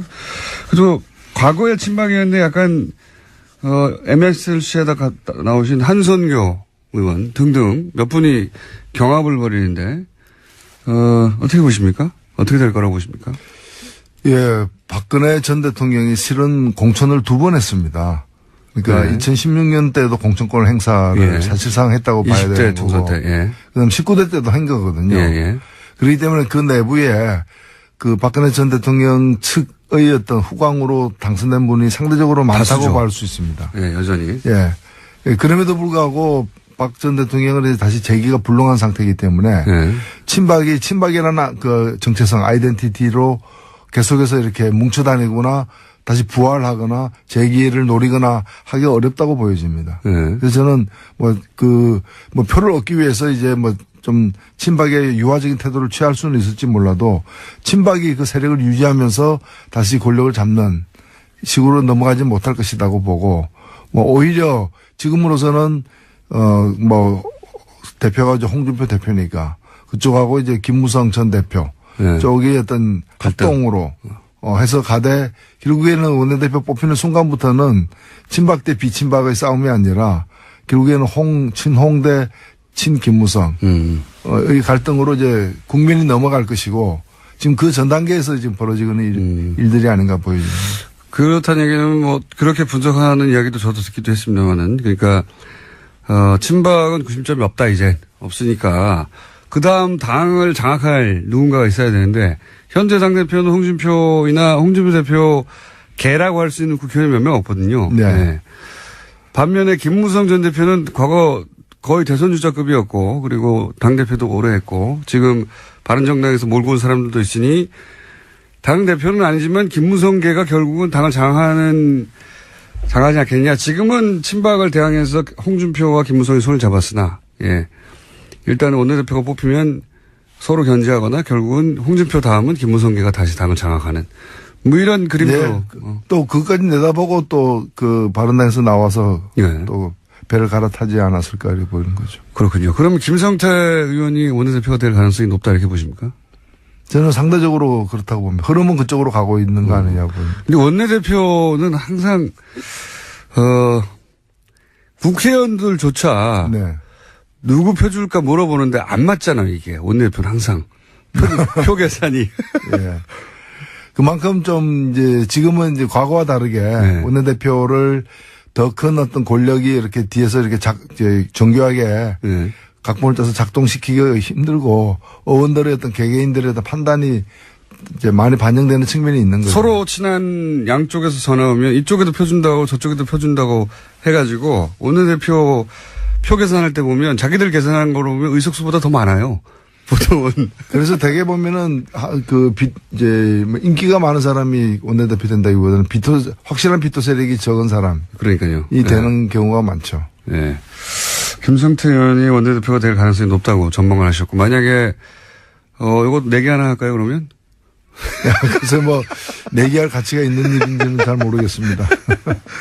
자 그러면 안 되면 하와이 같이 못 가시는 걸로. 가장 그 말들이 많이 나오고 일주일 내내 매일매일 기사가 쏟아지는 건 결국 국민의당하고 바른정당 얘기입니다. 현재과. 예. 여기는 어떻게 될까요? 글쎄요. 지금 상황에서 크게 달라지지는 않을 것 같아요. 그러니까 지금 이제 정책인데 추진하는 걸로 이제 했는데 이거는 뭐 더 이상 진도를 뽑기는 어려운 게 현재 상태가 아닌가. 통합이 지방선거 전까지는 안 될 거다 이렇게 보십니까? 그렇죠. 통합하게 되면은 더 얻는 것도 있겠지만은 당장에 선거에서 잃는 게 있기 때문에 그렇게 되기는 좀 힘들 거고요. 그러니까 통합이 이루어지려면은 바른당의 일부와 국민의당 일부가 통합하는 것만이 이 통합 가능성이 있는 것이고 어느 한쪽이 통으로 통합에 참여하거나 양쪽 다 참여하는 일은 현재로서는 상당히 힘든 거죠. 국민의당 내부를 이제 놓고 얘기하자면 이제 국민의당에서 안철수 대표계와 그리고 흔히 이제 호남계라고 불리는 다선 의원 중심의 그 박지원, 천정배 그리고 정동영 이분들을 중심으로 한 그렇게 통합은 안 된다. 파 이렇게 크게 갈리지 않습니까? 우선 안철수 대표 쪽에서 통합을 주장하는 이유는 뭘까요? 그림이 뭐라고 보십니까? 앞으로 어떻게 이어 가려고 지금. 아무래도 다음 대권용이죠. 다음 대권. 예, 국민의당이 만들어진 것이 지난번 대권. 예. 용이었다면은 2017년 대선을 위한. 예. 용도로다가 이제 그 국민의당이 만들어졌다면은 지금 이제 뭔가 통합정당을 만들려고 하다거나 이제 당 체제를 변경시키려고 하는 것은 다음 대선을 겨냥한 것이 이제 분명한 것이고 그 점과 관련해서 사실은 이해관계가 다른 거죠. 안철수 대표는 중도 보수라고 얘기하지만은 사실은 그 지금 자유한국당에 제대로 된 후보가 없다고 보여지는 것이고 그래서 자유한국당 바깥에서 최대한 그 보수 세력들을 결집시킨다면은 결과적으로는 자유한국당까지도 견인해낼 수 있는. 자유한국당이 지방선거에서 큰 성적을 못 낼 경우에 원심력에 의해서 떨어져 나가는 사람들을 이제 흡수해서 몸집을. 그래서 자유한국당이 그때까지 온전하게 지금 형태로 존재할지는 그 가봐야 알겠지만 하여튼 그 세력들과 연합해서 정권을 창출하겠다라는 그런 이제 발상이고 그런 점에서 국민의당 내에 뭐 예를 들면 호남이라거나 호남 세력이라거나 이런 부분들하고는 이해관계가 일치하지 않을 수 있는 것이죠. 그러니까 이런 거죠. 뭐 재개발해가지고 뉴타운 짓겠다. 라고 하는데 개발업자와 원거주민들의 이해관계가 일치하지 않는 거죠.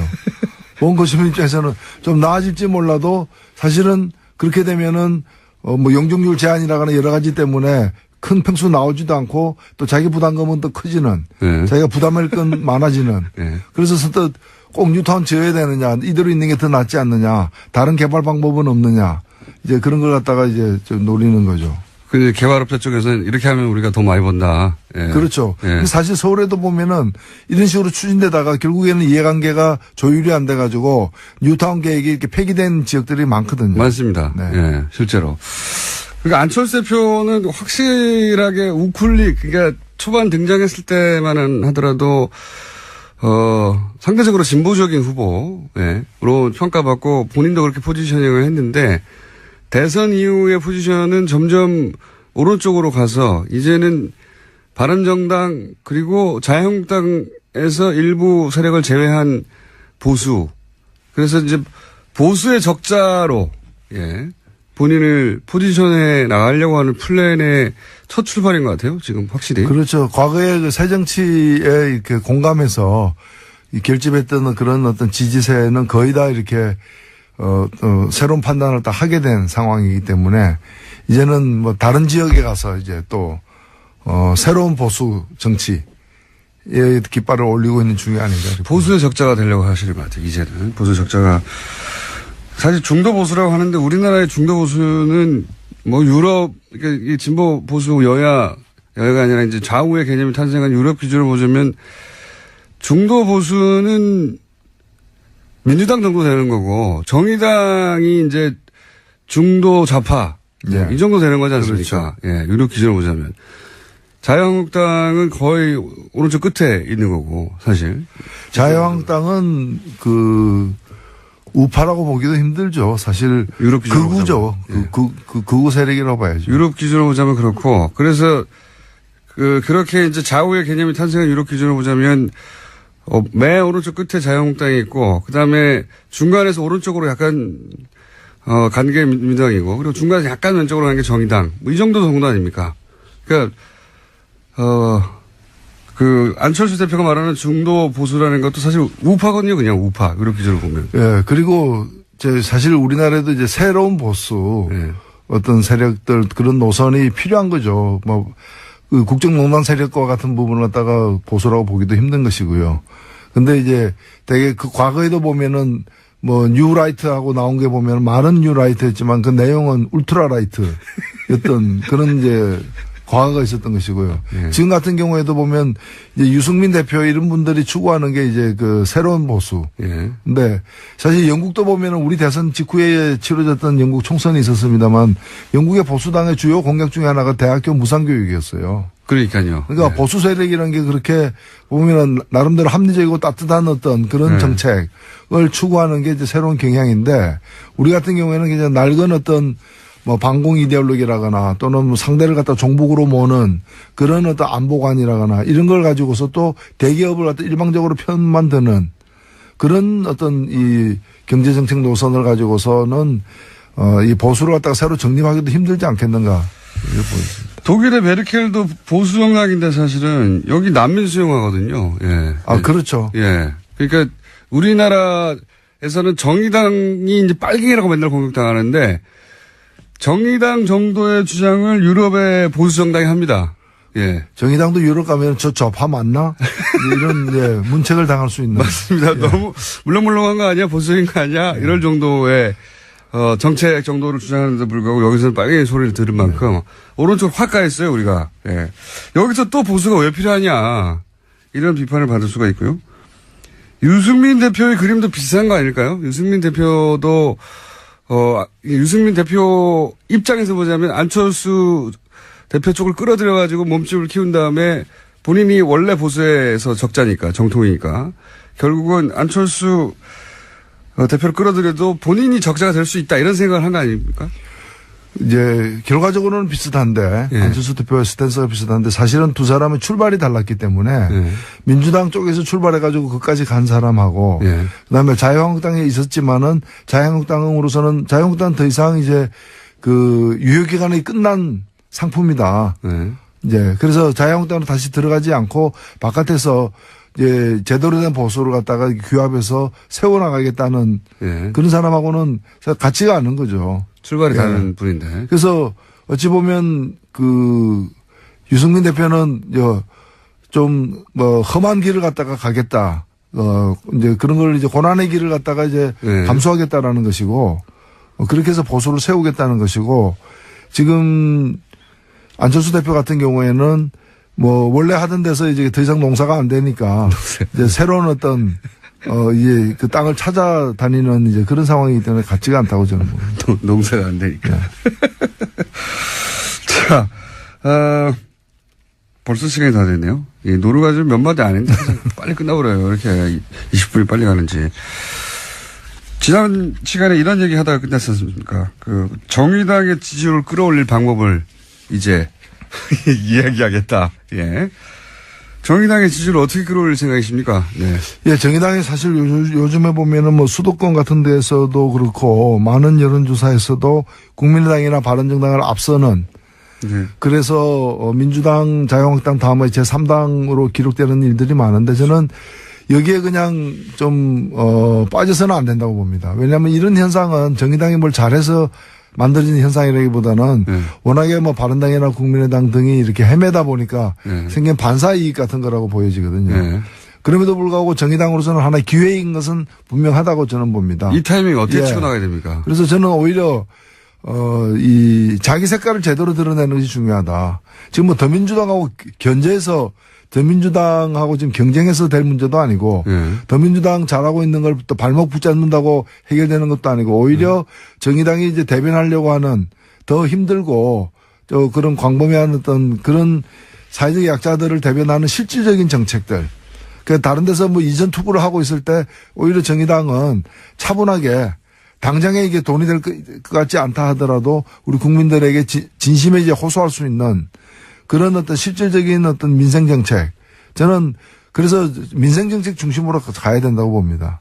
뭐 정의당 같은 작은 당이 뭐 안보 문제와 관련해가지고 큰 어떤 기획을 내놓기도 쉽지 않은 부분이고 하기 때문에 그래서 그런 부분과 관련해가지고 아직은 좀 약하지 않은가. 청년, 여성, 그리고 우리 어떤 뭐 직장인들 이런 분들을 더 좀 대변할 수 있는 실질적인 정책들을 갖다가 내므로서 그것이 집행력을 갖고 있는 어떤 정부 여당의 정책과 좀 차이가 나더라도 서로 보완할 수 있는 그런 방향으로 갈 필요가 있다고 다 봅니다. 오르신 말씀인데 그런 정책을 낸다고 갑자기 호응을 할까요? 아니 저는 이것은 뭐 빗방울이 바위를 뚫는 식의 어떤 그런 노력으로 네. 그 지속될 때는 평가를 받을 수 있다고 봅니다. 지금 저는 뭐 깜짝 쇼라거나 하나의 이벤트로서 국민의 마음을 확확 사로잡는 그런 시기는 아니라고 보고 그거는 이미 어찌 보면은 촛불광장에서 나온 민심을 갖다가 이게 받아 안으면서 탄생한 정권이 있기 때문에 그 정권 하에서 그렇게 뭐 한두 가지 이벤트로다가 민심을 잡을 수 있는 건 아니지 않느냐 보입니다. 이 정권의 지금 그 지지율 고공인지는 언제까지 갈까요? 글쎄요, 그걸 참 점칠 수는 없겠지만은 저는 생각보다는 꽤 오래 갈 수도 있다 보여집니다. 워낙 못해가지고 야당이. 아니 왜냐하면 이번에 이게 현상적으로 겉으로 보면 정권이 교체된 거지만은 제가 볼 땐 정권이 교체된 게 아니라 시대가 교체된 거거든요. 예, 시대가 교체되기 때문에 구 세력들이 다시 이렇게 좀 회복해가지고 지지세를 규합해서 가기에는 많은 시간이 걸릴 거로 저는 보여집니다. 이 시대에 맞게 본인들의 포맷도 바꿔야 되고 멘탈리티도 바꿔야 되는데 그대로 똑같이 하니까요. 바뀌었다는 걸 모르는 것 같아요.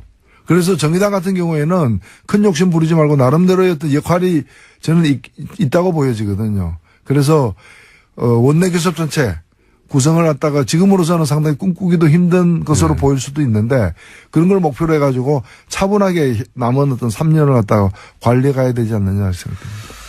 자, 그러면 3년 동안 그게 이루어질지 3년간 앞으로 이 코너를 계속 해보겠습니다. 자, 오늘 여기까지 하겠습니다. 정의당의 노회찬 원내대표였습니다. 감사합니다. 네, 감사합니다.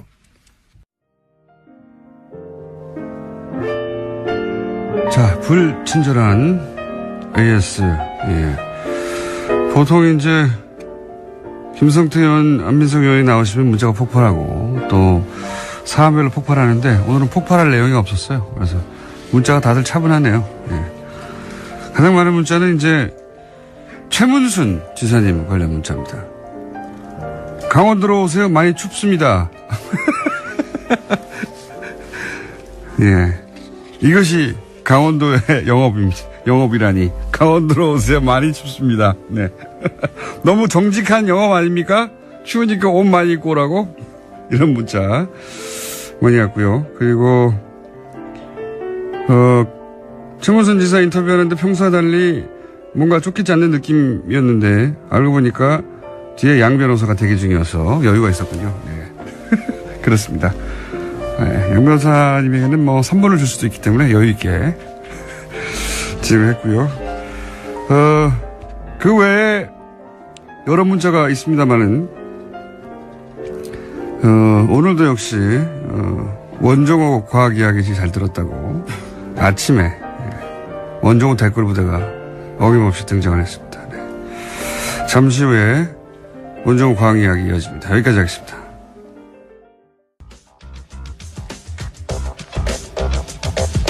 자, 시사, 과학, 개그 다 커버하는 원종호 씨 나오셨습니다. 네, 안녕하세요. 네.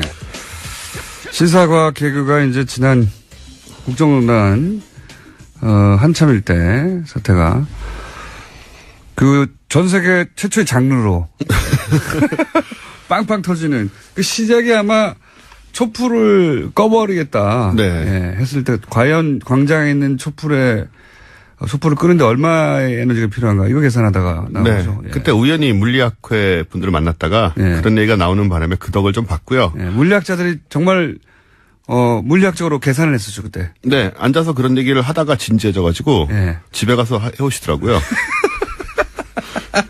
그래서 그 촛불 다 끄는 거 불가능하다. 예, 네. 결론이 그렇게 났었고요. 그리고는 참 많은 것이 바뀌었습니다, 지금.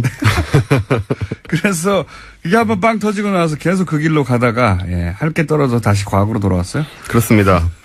근데 제가 지난주에 안 나왔는데 네. 지난주에도 저 잘 들었다는 문자가 왔나요? 왔죠? 예. 네, 잘들 하고 계시군요. 예. 댓글부터 잘 움직이고 있고요. 네. 예. 자, 오늘 주제는 뭡니까? 예, 오늘 얘기는 우리 연말 되면 이제 좀 쓸쓸하잖아요. 마음 둘 것도 없고. 몰라, 저는 그런 거 없습니다. 아, 예. 대부분의 인간들은 그렇습니다.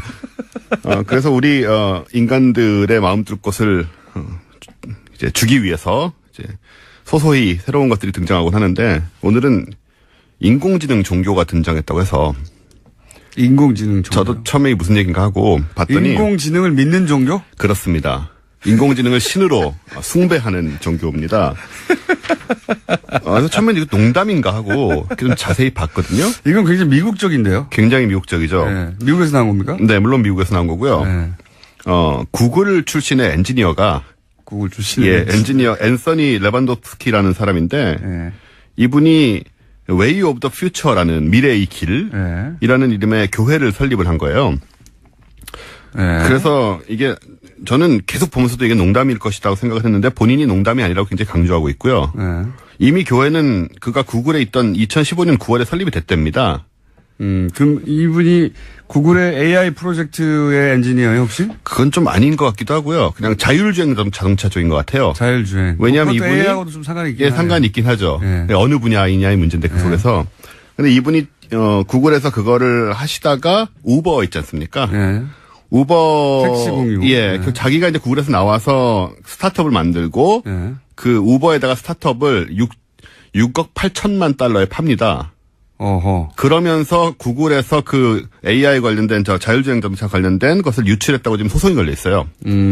약간 의심스러운 사람이긴 하죠. 그러니까 이분은 어쨌든 본인의 아이디어 그리고 그 스타트업 사업으로 돈을 크게 번 사람은 맞고. 돈을 크게 번 거죠. 예. 6억 달러. 엄청난 그렇습니다. 돈을 엄청난 벌었고. 돈을 벌었죠. 그래서 교회를 이미 세웠고. 이번에 이제 안 알려져 있다가 미국에서는 종교에 뭐 우리나라도 그렇지만 종교단체에 면세를 부여하기 때문에 그 국세청에 신고를 하는 바람에 지금 알려진 거거든요. 아, 우리도 종교를 인정해달라고? 그렇습니다.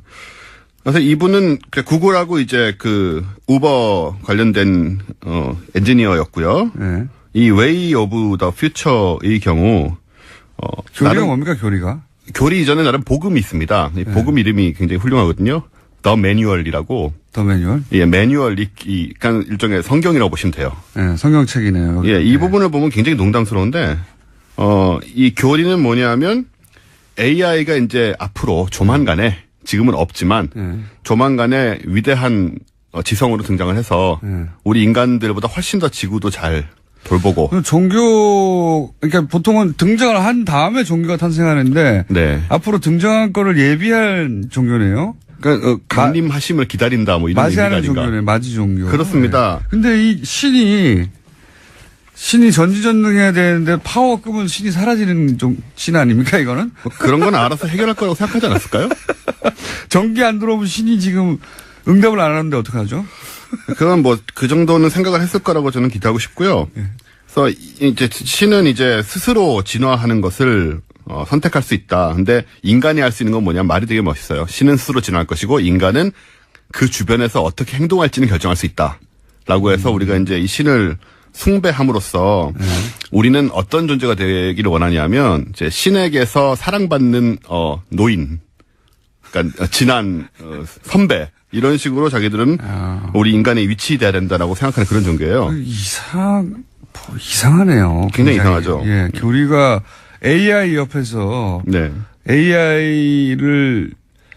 AI로 인해서 잘 행복하게 사는 존재가 되겠다는 거 아닙니까? 그렇죠. 지배받으면서. 한마디로 말하면. 네. 예. 지배와 보호를 받으면서 그것을 해야겠다라는 것이고. 이거 사이언톨로지 같은 거 보고서 사이언톨로지에 그 유명인들, 연예인들 많이 가잖아요. 그렇죠. 그거 보고 자기도 그렇게 되고 싶어서 한 거 아니에요, 이거 혹시? 꽤나 의심스럽고요. 본인이 정말 이걸 믿고 있는 건지 굉장히 또 의심스럽고. 왜냐하면 사실 제가 인공지능 쪽 하는 엔지니어들 만나보면 인공지능 직접 하는 분들일수록 이런 걸 안 믿습니다. 당연하죠. 예, 자기들이 만들고 있는데. 자기들이 짠 코드에 의해서 움직이는 건데. 그러니까요. 그것이 어떻게 신적인 존재라고 생각을 하겠어요. 그래서 아예 바깥쪽에 있는 사람이면 모르지만 이 안에 있는 사람이면 이게 좀 돈을 벌려고 하는 게 아닌가. 저는 사이언톨로지 자체도 사실은 36 SF 소설가가 결국 네. 우당탕, 오컬트, 흑마술 이런 거 빠져서 왔다 갔다 하다가 어느 순간 우주인이 사이언톨로지라는 게 결국 우리 조상은 우주인이다. 네. 이런 얘기잖아요. 그렇죠. 예? 그런 얘기고 뭐 과학기술로 모든 걸 다 치료할 수 있고 뭐 이런 SF적인 세계관인데 근데 신기하게도 여기에 엄청나게 많은 유명한 할리우드 스타들이 가 있지 않습니까? 그래서 우리 같으면 절대 안 믿을 것 같은데요. 네. 이 사이언톨로지 같은 경우에는 사실 삼류 소설가는 아니고 꽤나 유명했던 SF 그럼 작가인데. 1위라고 하죠, 제가. 네, 론 허버드라고 네. 듀운이라는 굉장히 유명한 소설을 쓴 사람인데 이 사람이 처음에 이 사이언톨로지를 만들 때 좀 확인되지 않은 일화들은 뭐냐면 로버트 하인라인이라고 아주 유명한 정말 초인류 SF 작가가 있습니다. 네. 이 사람하고 이제 60년대 이럴 때 얘기죠. 같이 술을 마시다가 내가 돈 벌 방법을 생각을 했는데 아무래도 종교를 만들어야 될 것 같다.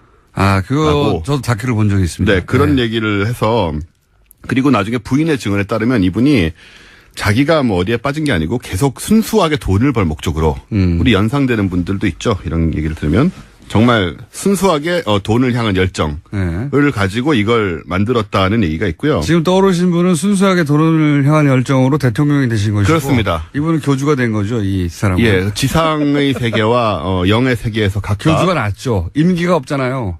이분은 사실 AI 종교를 만드는 분도 자신을 종신 사제로 이미 설정을 해놨더라고요. 자기가 평생 사제다. 죽을 때까지. AI로부터 오는 어떤 영적 계시는 본인을 통해서만 해석 가능하다. 그런 식의 얘기겠죠. 이 사이언톨로지도 마찬가지였거든요. 허버드가 외계인으로부터 받았다고 하는 계시들이 있어요. 그 계시를 등급이 올라가야지만 볼 수 있는데 그 등급을 마치 시험 치듯이 등급을 올라가려면 돈을 엄청나게 써야 돼요. 그렇죠. 그러면서 계속 그게 묶여 있는데 이제 다큐를 제가 본 적이 있는데 그 마지막까지 가서 봤더니 아무 내용도 없더라. 예, 그게 좀 충격적인데요.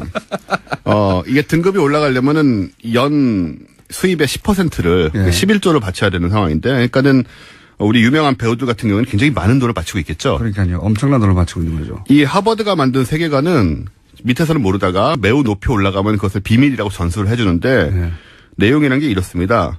몇 조년 전에 지구가 138억 년 전에 생겨났다고 하는 현대과학에도 불구하고 몇 조년 전에 아주 멀리에 살고 있는 외계인들이 근데 복잡해요 스토리도 외계인들이 은하계 독재자에 의해서 냉동돼가지고 지구가 감옥 행성이었는데 여기에 버려진 겁니다.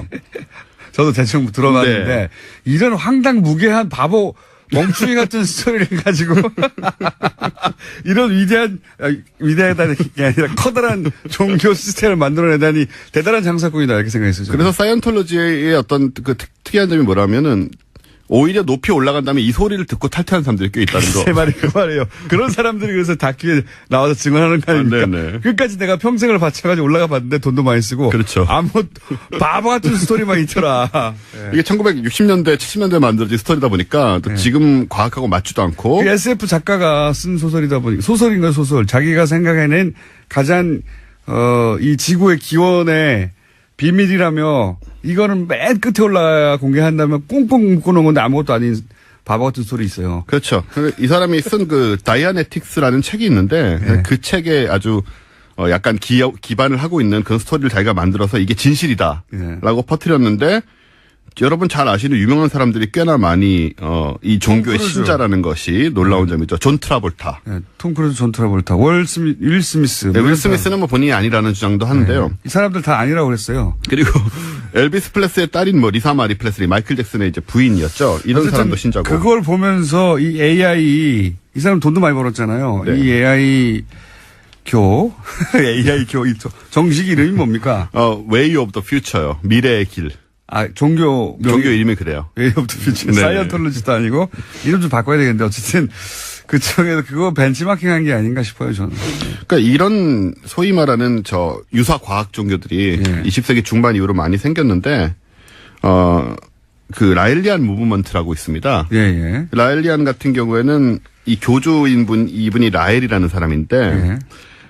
외계인을 이제 만났다는 거죠. 전형적인 이제 외계인과 만나고 그 메시지를 세계에 네. 전해야 된다라는 그런 종교인데 1973년도 75년대 외계인을 만났고 이분은 75년에 외계인의 우주선을 타게 됩니다. 이분은 이제 외계인이 인간 복제를 통해서 지구인을 만들었다고 하죠. 예, 그래서 우주선을 타고 그들의 혹성도 방문하고 예. 이제 여기서 꼭 이제 이런 게 등장하는 게 거기서 모세, 석가, 예수, 무함마드를 다 만났대요. 이분들이 꼭 있어야 되죠 거기에. 예. 만나서 이 가르침을 듣고 물론 이 모세, 석가, 예수, 무함마드는 전부 이 엘로힘이라는 네. 우리의 창조주인 그 과학이 매우 발전한 외계인들이 우리에게 선지자로 보내준 것이죠. 그러니까는 그 하나님의 자리에다가 쏙 네. 빼고 외계인을 이 넣은 거예요. 집어넣으면 되는 그 겁니다. 자리에 또 AI를 집어넣는 것이고. 예. 그런 식으로 하는 거죠. 그래서 말씀하신 대로 여기 같은 경우에는 인간 복제를 해서 예. 왜냐하면 이 라일리안 무브먼트의 재밌는 점은 영혼을 인정하지 않습니다. 네. 아까 사이언톨로지는 또 영혼 윤회를 인정을 하거든요. 네. 영생을 복제를 통해서 얻는 거죠. 그렇죠. 여기는. 몸을 계속 얻어야 되니까 영혼이 예. 없으니까 인간 복제를 해가지고 컴퓨터에 일단은 우리의 생애 전체를 기록을 하고 있습니다. 예. 그런 다음에 이제 몸을 복제를 해가지고 거기에 다운로드 해가지고 영원히 살 수 있다는 주장을 하고 있고, 여기에 따르면 이미 이제 이 교단에 가입하는 사람들은 DNA를 추출해서 이제 주어요. DNA 추출 굉장히 간단하지 않습니까? 그냥 뭐 입 안 정도 이렇게 닦든가 뭐 하면 되니까 추출해가지고 주고 그것이 이제 컴퓨터에 업로드 된다고 주장합니다. 그래서 이미 교단에 가입이 되면 내 정보가 컴퓨터에 들어있는 거예요. 메인 서버에. 그랬다 나중에 이제 제가 몸을 새로 얻게 될 때 거기에 다시 이제 들어올 수 있다라는 그런 주장을 매우 진지하게 하고 있고요. 대부분 미국에서 나온 겁니다. 예. 대부분의 이분은 사실 원래는 프랑스 사람이고 그러니까 미국 문화에서 지난번에 왜 저희가 가위 눌린 얘기 했잖아요. 외계인. 네네. 이분들이 다 이제 그 시절에 SF 영화의 영향을 받은 거예요. 그렇죠. 그래서 이분들이 나이 먹어가지고 외계인을 이제 창조주로 만들어내는 종교들을 만들어내는 겁니다. 네. 그래서 아마도 돈을 버는 것이 가장 큰 목적이 아니냐 생각이 되지만 또 한국에도 신자들이 있기 때문에 라일리안 무브먼트도 사이언톨로지도 있기 때문에 어쩌면 그렇지 않을 수 한국에도 있습니다. 사이언톨로지 지부가 있어요? 예, 지부가 있고요. 라일리안 무브먼트 지부도 있고요. 라일리안 수천 명에서 수만 명 무브먼트는 정도가. 오래된 거니까 네. 그 지부 얘기는 들었는데 제가 한참 외계인 얘기 했을 때 저한테 전화하신 적도 있어요. 그래서 저랑 생각이 비슷하시다고 같이 뭘 해보자고 하셨습니다. 제가 그 길로 가셨어야 해요. 그 길로. 돈을 벌려면요, 그죠? 그러니까 네. 그 길로 가셨어야 하는데 여하간 최신 트렌드로 AI 교가 하나 나왔다. Way of the Future. 네. 예. 관심 있는 분들은 한번 확인해 보시면 최근에 뉴스로 떴기 때문에 자세한 사항 알아보실 수 있습니다. 네. 추운 겨울에. 제 걱정은 유일하게 한 가지입니다. 믿고 싶은 걸 믿을 수 있는데 예. 전원이 나가면 어떡하냐 이거죠. 정전되면 큰일 나는 거 아닙니까? 네. 여기까지 하겠습니다. 원종우 씨였습니다. 네, 감사합니다. 내일 뵙겠습니다. 안녕. 어떤 개인이나 혹은 일부 주장이 이런 프로세스를 거치면서 권위가 부여돼서 전 국민을 상대로 여론전을 할 수 있게 되는 거 아닙니까? 그런데 실제 여기에 동원된 사람들을 생각해 보면 그럴듯한 단체명, 그 단체 관계자 하나 둘, 언론사 기자 하나 둘, 언론사 편집 라인, 포털의 뉴스 에디터 한 6명, 7명만 그 프로세스 선상에 딱 있으면 마치 전국에 수많은 사람들, 수백 명의 사람들이 직접 나서서 공식적으로 성명을 내고 그걸 수백만의 사람들에게 뿌릴 수 있지 않습니까? 얼마나 효율적이에요. 예, 몇 명의 이야기를 몇백만에게 뿌린다는 게. 이명박 박근혜 시절 이렇게 정말 많이 했거든요. 이 전형적인 어떤 그 여론 후도의 프로세스가 돌아가는 걸 또다시 보게 되는 거죠, 지금. 예, 그래서 저는 이 뉴스가 어떻게 실린 건지 도대체, 어떤 과정을 거쳐서 이게 도대체 전국에 400명 이상 법대 교수들이 나서서 이렇게, 공식적으로 설명을 낸 것처럼 기사가 됐는지 저는 앞으로 꼭 밝혀야 되겠습니다. 그래서, 왜냐면 이게 한 번이 아니라 이런 일이 너무 많았기 때문에 과거에. 아직도 이런다는 거죠. 저는 이 뉴스에 관심이 많습니다. 자, 앞으로도 계속 관심을 가져야겠다고 해놓고, 이제 북한 미사일 얘기해보죠. 네, 안보 관련된 뉴스가 오늘 가장 큰 뉴스 중에 하나인데요. 오늘 새벽 합동참모본부는 북한이 탄도미사일을 발사했다고 밝혔습니다. 오늘 오전 3시 17분 정도 평안남도 평성 일대에서 동해상으로 탄도미사일 한 발을 발사했다라는 건데요. 합참에 따르면 군은 오전 3시 23분에 북한의 탄도미사일 도발에 대응했습니다. 동해상으로 적 도발. 안녕하세요, 김원준입니다. 김관진 석방한 판사 공격 멈춰라. 김관진 전 장관, 임관빈 전 실장을 석방한 신광열 판사 관련 조선일보 어제자 기사 제목입니다. 기사는 신광열 판사 비판 여론에 대해 법대 교수들이 뜻을 모아 성명을 냈다며 430명 법대 교수가 회원으로 있다는 전국 법과대학 교수회의 이호선 회장을 인터뷰하고 있습니다. 이 인터뷰를 통해 이 회장은 법관의 결정에 대한 과도한 비판은 헌법과 법치주의 정신을 무너뜨릴 수 있다는 위기감으로 교수들이 뜻을 모았다고 주장했습니다. 그런데 이 단체 홈페이지에는 그 430명이 누군지가 없고 뜻을 모았다는 교수들 명단도 없고 발표했다는 성명서도 없고 기자회견의 정보도 없습니다. 성명서도 기자회견도 없는데 성명 자체를 기자는 어떻게 한 거죠? 참여 교수들 명단도 없는데 뜻을 모았다는 건 어떻게 확인을 한 겁니까? 누가 언제 어디서 몇 명이 참여했는지 최소한의 정보도 없으면서 전국 법대 교수들이 뜻을 모았다고 기사를 쓰는 이유가 뭔가요? 제가 얘기해 볼까요? 신광열 판사의 석방이 그만큼 말이 안 되니까, 그래서 비판 여론을 어떻게든 물타기 해보려고 도둑이 재발이 저린 거, 그거 아닙니까? 김원준 생각이었습니다. 시사인의 김은지입니다. 네. 오늘 첫 뉴스는 다 이제 북한 미사일로 모든 매체가 도배가 됐겠지만 오늘 올해 내내 있었던 트럼프는 또 강력하게 얘기하겠죠. 네, 트위터를 주목해야 될 것 같은데요. 우선 문재인 대통령은 국가안전보장회의 전체회의를 소집했다라고 했습니다. 긴급하게 지시했는데요. 오늘 2차 보고, 그러니까 3시 24분에 보고를 받자마자 NSC 전체회의 소집을 지시했다라고 합니다. 네, 이것도 뭐 한 10번 정도 본 뉴스입니다. 이때까지. 네, 11번째 미사일 도발이라고 합니다. 문재인 정부 출범 이후에요. 최근 6개월간 똑같은 패턴인데, 예, 그 중에 주목할 지점은 제가 말씀드린 시간대, 그 다음에, 북한 열도를 위로 지나가서 태평양에 떨어진 게 아니다. 예, 이제 짧게 쐈다. 중요한 건 재지 및 기술이다. 예. 그래서 이제는 기술을 거의 다 확보했다고 미국에 과시하는 그 관점에서 이제 보시면 되고요. 그 나머지는 뭐 동호 반복입니다. 자, 다음 뉴스는요. 네, 최윤수 전 국정원 2차장 있습니다. 우병우 전 수석의 절친이라고 알려져 있는 인물인데요. 지난 26일에 검찰 조사를 받았는데 여기서 한 내용들이 일부 보도가 됐습니다. 최윤수 전 국정원 2차장이 추명호 전 국정원 국장의 우병우 전 민정수석 비선복을 알았다라고 인정했다라는 보도인데요. 오늘 아침 경향신문이 보도했습니다. 최 전 차장 같은 경우에는 피의자 신문 과정에서 수사팀이 내민 관련 보고서를 보고 혐의를 일부 시인했다라고 하는 건데 추 전 국장이 정식 보고 라인을 거치지 않고 청와대에 직보하는 것을 사실상 묵인했다라는 겁니다. 근데 이게 뉴스의 의미를 좀 전달해 줘야 되는데 항상 뉴스가 이런 사실관계 중심으로 나오니까 핵심이 뭐냐면 이제 최은수 전 2차장이 우병우 전 수석의 절친으로 알려져 있거든요. 예, 검찰 시절부터. 그래서 우병우 전 수석의 권유로 2차장에 갔다라는 게 지금 정설이죠. 예, 본인이 싫다고 했는데. 전점까지의 거리를 고려해서 지해공 동시 탄착 개념을 적용한 미사일 합동 정밀 타격 훈련을 실시했다라고 합니다. 오랜만이네요. 네, 75일 만입니다. 지난 9월 15일 날 중장기 거리 미사일 쏘았습니다. 제가 여기서 주목하는 거는 시간대가 이제 새벽 3시. 예, 이건 이제 미국 시간대를 타겟한 거거든요. 그리고 이게 일본을 넘어가지 않았어요. 기술적으로 그건 아무것도 아닌데 북한에는. 일본 별도를 넘어가지 않았다. 두 번째 주목 포인트는.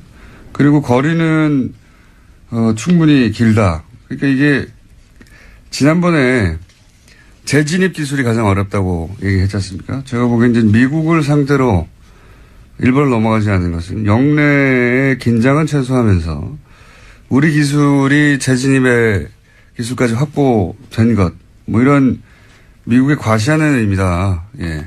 왜냐하면 북한이 원하는 건 이제 핵 보유국으로 인정하라는 걸 원하는 거니까요. 예. 그런 목적의 발사인 것 같습니다. 네. 네, 그래서 로이터 통신의 보도에 따르면요, 미 국방부는 북한이 발사한 미사일에 대한 1차 분석 결과를 내놨는데 대륙간 탄도미사일, 그러니까 ICBM으로 평가된다라고 밝혔습니다. 북한 미사일이 약 1000km 날아가서 일본 해상에 낙하했고요. 미국과 동맹국에는 위협을 주지 않는다라고 미 국방부가 밝혔습니다. 그러니까요. 예. 지금 영내 긴장은 최소화하면서 기술력은 보여주고 그리고 시간대를 볼 때 이 미국 보라고, 예, 미국의 반응을 얻어내기 위한 그 관점에서 이제 미사일을 보시면 되는 거고요. 그 외에 여러 가지 이야기들은 다 대잡이죠. 예, 저는 아닙니다. 저는 어제 이어서 이 전국 법과대학 교수회의 이야기를 좀 더 해야 되겠어요. 예. 어제 좀 이 단체가 어떤 단체인지 조사 좀 해보셨어요? 네, 어제 홈페이지가 다운되어 있어서요. 접속이 안 됐습니다. 계속해서. 접속자가 아마도 폭주해가지고, 예, 확인해 보려고 하는데, 홈페이지가 안 열린 걸로, 예. 근데 이제 폭주하기 전에 저는 다 봤거든요. 이미. 봤는데, 원래는 전국 법과 대학 교수, 회의가 아니라, 명칭이 달랐는데 이게 명칭이 변경됐어요, 작년에. 그리고 작년 2월에 사단법인화 되고, 이제 현 회장이 현출됐어요. 어제 말씀드렸듯이 알림마당 공지는 한 6개. 자료도 한 10여 개 수준. 예. 거의 회장님 혼자 운영하는 홈페이지 아닌가. 그 정도 수준이었는데, 사무실도 본인 연구실이나 그 옆방인 것 같고요. 예.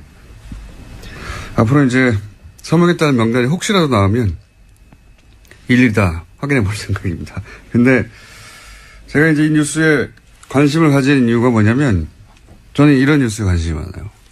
이 프로세스를 보면 이 성명 자체는 사실은 정체불명이에요. 예. 누가 참여했고 언제 참여했고 몇 명이 그리고 뭐 어떤 내용으로 어디서 기자회견을 했고 뭐 이게 없어요. 아무것도 없는데도 연합뉴스라고 하는 우리나라 최대 통신사 브랜드가 이걸 기사화하지 않습니까? 그러면서 권위를 가져요. 그렇지 않습니까? 그리고 나서 포털 메인에 하루 종일 걸어둬요. 이렇게 되면